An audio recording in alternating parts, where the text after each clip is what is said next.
Assalamualaikum warahmatullahi wabarakatuh. Sebelumnya saya ucapkan terima kasih kepada Bapak Ibu Peneliti yang telah menyempatkan waktunya untuk menyaksikan video presentasi skripsi saya dari awal sampai akhir. Kemudian terima kasih juga saya ucapkan kepada kedua pembimbing saya yang telah membimbing proses penulisan skripsi saya hingga sampai pada tahap ini. Baiklah, perkenalkan nama saya Anissa Utami Apriyasi dengan nomor BB 1810 842035.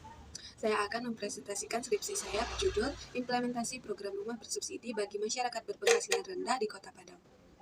Skripsi ini terdiri dari 6 bab yang dimulai dengan pendahuluan, tinjauan pustaka, metode penelitian, deskripsi lokasi penelitian, temuan dan analisis data, dan diakhiri dengan penutup. Adapun yang menjadi latar belakang dalam penelitian ini ialah yang pertama, adanya kewajiban negara untuk memenuhi kebutuhan rumah bagi masyarakatnya sebagaimana yang diamanatkan oleh Undang-Undang Dasar 1945 Pasal 28H ayat 1, di mana setiap orang berhak hidup sejahtera lahir dan batin, bertempat tinggal dan mendapatkan lingkungan hidup yang baik dan sehat, serta berhak memperoleh layanan kesehatan. Lebih lanjut, pemenuhan kebutuhan rumah dijamin oleh Undang-Undang Nomor 39 Tahun 1999. Pada pasal 40 disebutkan bahwa setiap orang berhak untuk bertempat tinggal serta berkehidupan yang layak. Yang kedua, adanya kesenjangan antara kebutuhan rumah dengan rumah yang tersedia di Indonesia atau dikenal dengan istilah backlog. Adapun data Kementerian PUPR mengenai backlog pada tahun 2020 mencapai angka 7,64 juta unit, sedangkan data dari BPS pada Maret 2020 jumlah backlog mencapai angka 16,4 juta unit rumah. Kemudian pada tahun 2021 backlog di Indonesia turun menjadi 11 juta rumah. Yang keempat, Undang-Undang Nomor 1 Tahun 2011 tentang Perumahan dan Kawasan Permukiman, di mana di pasal 54 diatur secara khusus tentang kemudahan dan bantuan perolehan rumah bagi masyarakat berpenghasilan rendah. Yang kelima, Peraturan Pemerintah Nomor 64 Tahun 2016 tentang Pembangunan Perumahan Masyarakat Berpenghasilan Rendah. Kemudian lebih lanjut diatur dalam Peraturan Menteri PUPR Nomor 35 Tahun 2021 tentang kemudahan dan bantuan pemilikan rumah bagi MPR dan Peraturan Menteri PUPR Nomor 32 Tahun 2021 tentang bantuan pembiayaan perumahan berbasis tabungan. Adapun yang dimaksud dengan rumah bersubsidi ialah rumah yang dibangun dengan sejumlah bantuan dan kemudahan dari pemerintah.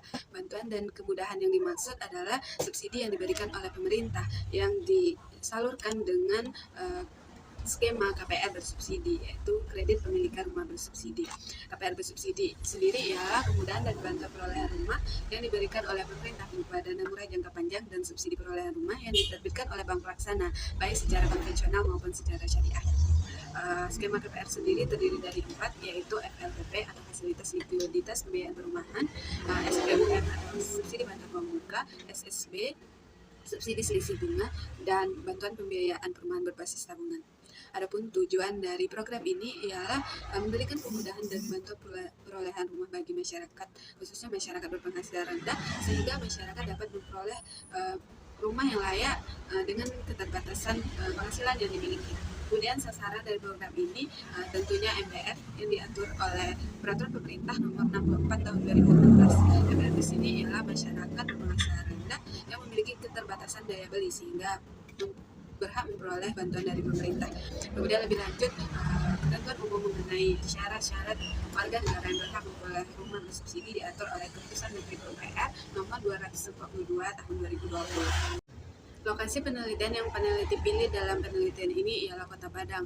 Adapun alasan pemilihan Kota Padang yang pertama, dikarenakan jumlah penduduk Kota Padang merupakan yang tertinggi dibandingkan dengan kota atau kabupaten lainnya di Sumatera Barat. Dengan tingginya jumlah penduduk tersebut menyebabkan proyeksi kebutuhan rumah di Kota Padang juga tertinggi dibandingkan dengan kabupaten atau kota lainnya di Sumatera Barat. Sebagaimana data berikut menunjukkan bahwa Kota Padang memiliki proyeksi kebutuhan rumah sebanyak 172.326 unit rumah. Kemudian berdasarkan data dari Dinas Perkim, jumlah backlog di Kota Padang pada tahun 2019 mencapai 212.870 unit rumah dan kemudian turun pada tahun 2020 menjadi 41.557 unit rumah. Alasan pemilihan kedua yaitu dilihat dari segi status sosial ekonomi masyarakat Kota Padang, di mana sebagian masyarakat Kota Padang memiliki status sosial ekonomi yang masih rendah. Sebagaimana data di samping dapat dilihat bahwasanya status sosial ekonomi dibagi menjadi 10 bagian. Bagian 1 sampai 4 atau desil 1 sampai 4 merupakan masyarakat dengan status sosial ekonomi yang rendah. Kemudian desil 5 sampai 10 merupakan masyarakat dengan status sosial ekonomi yang sudah tinggi. Dari total 53.760 kepala rumah tangga di Kota Padang, hanya 11.040 kepala rumah tangga yang menempati status sosial ekonomi yang sudah baik, sedangkan sisanya merupakan masyarakat dengan status sosial ekonomi yang rendah. Adapun untuk MBR yang menjadi sasaran program rumah bersubsidi, masyarakat yang dapat menerimanya adalah masyarakat yang menempati desil 3 dan 4, yaitu masyarakat yang sudah memiliki penghasilan akan tetapi memiliki keterbatasan penghasilan. Fenomena teoritis dalam penelitian ini ialah yang pertama, masih terdapatnya ketidakadilan dan kecenderungan sifat sosial yang kurang baik dari masyarakat penerima program rumah bersubsidi, di mana masyarakat yang sudah membeli rumah tetapi tidak menghuni rumah tersebut atau dijadikan sebagai investasi. Hal ini akan merugikan masyarakat lain yang benar-benar membutuhkan rumah. Kemudian untuk mengatasi hal ini, pemerintah telah melakukan pengawasan dengan pengawasan secara langsung, turun secara langsung ke lapangan untuk memeriksa rumah subsidi, di mana masyarakat yang tidak menghuni akan beri peringatan dan jika terus berlanjut maka subsidinya akan dicabut oleh pemerintah. Yang kedua, adanya komunikasi antar aktor pelaksana yang berjalan dengan baik. Sebagaimana di Kota Padang diadakan kegiatan sosialisasi melibatkan berbagai pihak dan implementer, diantaranya bank, dinas PUPR, para pengembang, serta dinas Perkim. Yang ketiga, program rumah bersubsidi mendapat dukungan politik dari pemerintah Kota Padang dengan dijadikannya rumah subsidi sebagai program unggulan Wali Kota Padang tahun 2019 sampai 2024. Yang isinya mendorong penyediaan rumah bersubsidi bagi masyarakat berpenghasilan rendah. Rumusan masalah dalam penelitian ini ialah bagaimana implementasi program rumah bersubsidi bagi masyarakat berpenghasilan rendah di Kota Padang. Kemudian tujuan penelitian dalam penelitian ini ialah mendeskripsikan implementasi program rumah bersubsidi bagi masyarakat berpenghasilan rendah di Kota Padang. Adapun manfaat penelitian yang terdapat dalam penelitian ini ialah terdapat manfaat teoritis dan manfaat praktis. Bab 2, tinjauan pustaka. Yang pertama, penelitian yang relevan. Penelitian yang relevan dalam penelitian ini diambil dari 3 penelitian yang dapat Bapak Ibu lihat di data di samping. Kemudian, teori yang peneliti gunakan dalam penelitian ini ialah teori implementasi kebijakan publik menurut Van Meter dan Van Horn, di mana terdapat 6 variabel yang mempengaruhi implementasi, yaitu standar dan sasaran kebijakan, sumber daya, karakteristik agen pelaksana, disposisi agen pelaksana, komunikasi dan penguatan aktivitas pelaksana, dan terakhir lingkungan ekonomi, sosial, dan lingkungan politik. Adapun alasan peneliti memilih teori ini dikarenakan fenomena yang peneliti temukan di lapangan sesuai dengan teori ini, di mana terdapat dukungan politik dari pemerintah Kota Padang mengenai program rumah bersubsidi. Selanjutnya, kerangka berpikir penelitian. Kerangka berpikir penelitian dalam penelitian ini dapat Bapak Ibu lihat pada gambar di samping. Kemudian definisi konsep, yaitu implementasi program, yaitu tahap pelaksanaan program agar program yang telah dirancang sebelumnya dapat mencapai sasaran. Kemudian rumah bersubsidi, yaitu rumah yang diberi bantuan sejumlah dana oleh pemerintah sehingga masyarakat dapat memperoleh rumah tersebut dengan harga yang lebih rendah. Kemudian masyarakat berpenghasilan rendah, yaitu masyarakat yang sudah mempunyai pendapatan akan tetapi memiliki keterbatasan penghasilan sehingga memerlukan bantuan dari pemerintah untuk memperoleh rumah. Mengenai definisi operasional juga dapat Bapak Ibu lihat pada tabel di samping. Bab 3, metode penelitian. Pendekatan dan jenis penelitian yaitu deskriptif kualitatif, teknik pengumpulan data dengan wawancara, observasi, dan dokumentasi, teknik pemilihan informal yaitu teknik purposive sampling, peranan peneliti sebagai instrumen utama, kemudian analisis adalah kelompok, teknik analisis data yaitu reduksi data, penyajian data, dan kesimpulan. Nah, kemudian teknik keabsahan data menggunakan triangulasi sumber.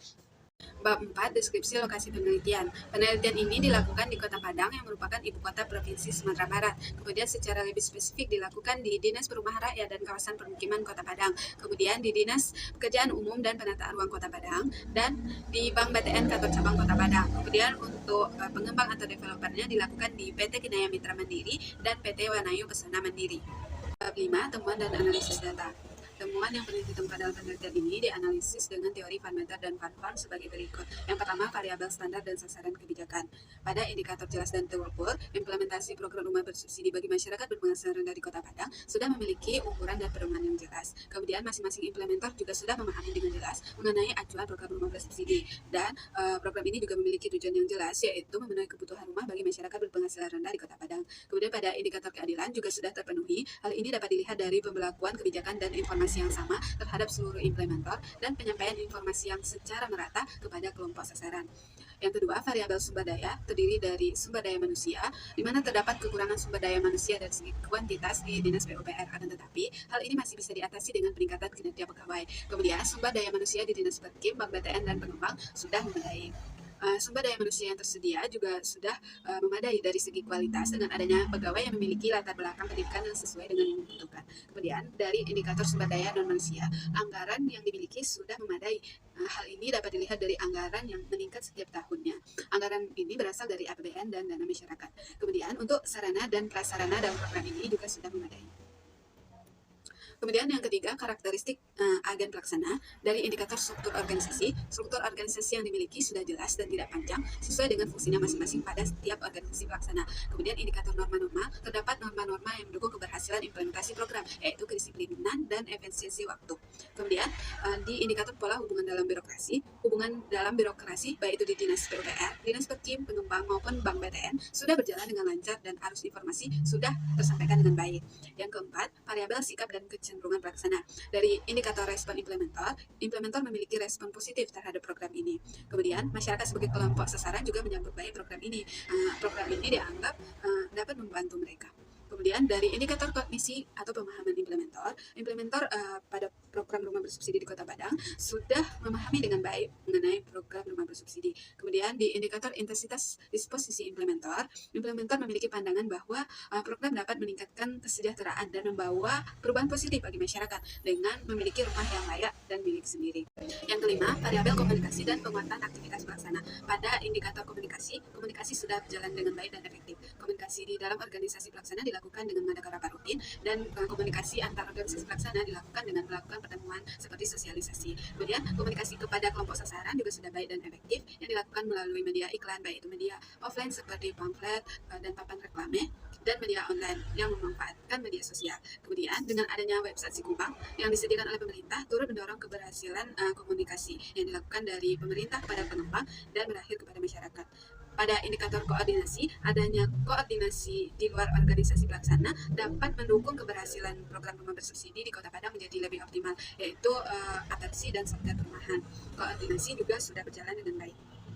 Yang keenam, variabel kondisi sosial, ekonomi, dan politik. Di lingkungan sosial, masyarakat menyambut positif program rumah bersubsidi. Tetapi ada beberapa masalah, diantaranya adanya masyarakat yang membeli rumah subsidi tetapi tidak menghuninya atau dijadikan sebagai lahan investasi, sehingga merugikan masyarakat lainnya yang lebih membutuhkan rumah. Kemudian, persoalan tersebut sudah diatasi oleh pemerintah pusat dengan adanya pengawas yang terjun langsung ke lapangan. Kemudian di lingkungan ekonomi pada masyarakat Kota Padang dapat mendukung keberhasilan program. Kemudian di lingkungan politik, terdapat dukungan politik dengan dijadikannya rumah bersubsidi sebagai program unggulan Wali Kota Padang tahun 2019 sampai tahun 2024 yang bunyinya mendorong penyediaan rumah bersubsidi bagi masyarakat berpenghasilan rendah. Kinerja kebijakan dalam penelitian ini, peneliti lihat dari kinerja kebijakan yang dilakukan oleh Dinas Perkim, Dinas PUPR, Bank BTN, dan Pengembang. Yang pertama, Dinas Perkim. Dinas Perkim dalam hal ini memfasilitasi rekomendasi pel banjir kepada para pengembang. Dari data di samping dapat dilihat bahwasannya realisasi dari fasilitasi ini meningkat setiap tahunnya dari tahun 2020 hingga 2022. Kemudian yang kedua di Dinas PUPR yaitu fasilitasi penerbitan rekomendasi teknis persetujuan bangunan gedung. Dari data tersebut dilihat bahwasannya realisasi sudah berjalan dengan baik, namun pada tahun 2021 realisasi tidak mencapai target. Akan tetapi pada tahun 2002 realisasi program fasilitasi melampaui target melebihi dari tahun-tahun sebelumnya. Kemudian untuk Bank BTN Kota Padang dapat dilihat bahwasannya pada tahun 2020 realisasi sudah melebihi target. Kemudian pada tahun 2021 dan 2022 realisasi belum mencapai target. Meskipun belum mencapai target pada tahun 2021 dan 2022, akan tetapi realisasi akad kredit di Bank BTN terus meningkat setiap tahunnya dari tahun 2020 hingga tahun 2022. Untuk pengembang, peneliti mengambil data pembangunan rumah subsidi dari PT Kinaya Mitra Mandiri. Dari data di samping dapat dilihat bahwasanya pembangunan rumah subsidi oleh PT Kinaya Mitra Mandiri dari tahun 2020 hingga tahun 2022 mengalami penurunan. Hal ini dikarenakan pada tahun 2021 dan 2022 PT Kinaya Mitra Mandiri berfokus untuk melakukan penjualan dari rumah subsidi yang telah dibangun pada tahun 2020. Kemudian untuk PT Wanai Pesona Mandiri dalam hal pembangunan rumah subsidi, dari data tersebut dapat diketahui dari tahun 2020 hingga 2022, pembangunan rumah subsidi di PT Wanai Pesona Mandiri mengalami peningkatan. Adapun kesimpulan dalam penelitian implementasi program rumah bersubsidi bagi masyarakat berpenghasilan rendah di Kota Padang, berdasarkan teori implementasi kebijakan menurut Van Meter dan Van Horn sudah terlaksana dan berjalan dengan optimal. Akan tetapi masih terdapat beberapa masalah di dalamnya. Adapun saran yang peneliti berikan dalam penelitian ini ialah yang pertama, dikarenakan kebutuhan rumah di Kota Padang masih sangat tinggi, diharapkan kepada pemerintah Kota Padang dapat membuat peraturan tentang perlindungan masyarakat penerima rumah subsidi. Hal ini dikarenakan belum adanya aturan daerah yang jelas mengenai rumah subsidi bagi masyarakat Kota Padang. Yang kedua, diharapkan kepada pemerintah untuk membentuk lembaga pengawasan di daerah untuk mengawasi masyarakat penerima rumah subsidi sehingga tidak ada lagi oknum masyarakat yang memanfaatkan program rumah bersubsidi sebagai lahan investasi. Yang ketiga, diharapkan kepada bank dan pengembang untuk ikut terlibat dalam memperketat pengawasan awal terhadap masyarakat yang mengajukan rumah bersubsidi. Sekian presentasi saya. Atas perhatiannya saya ucapkan terima kasih. Assalamualaikum warahmatullahi wabarakatuh.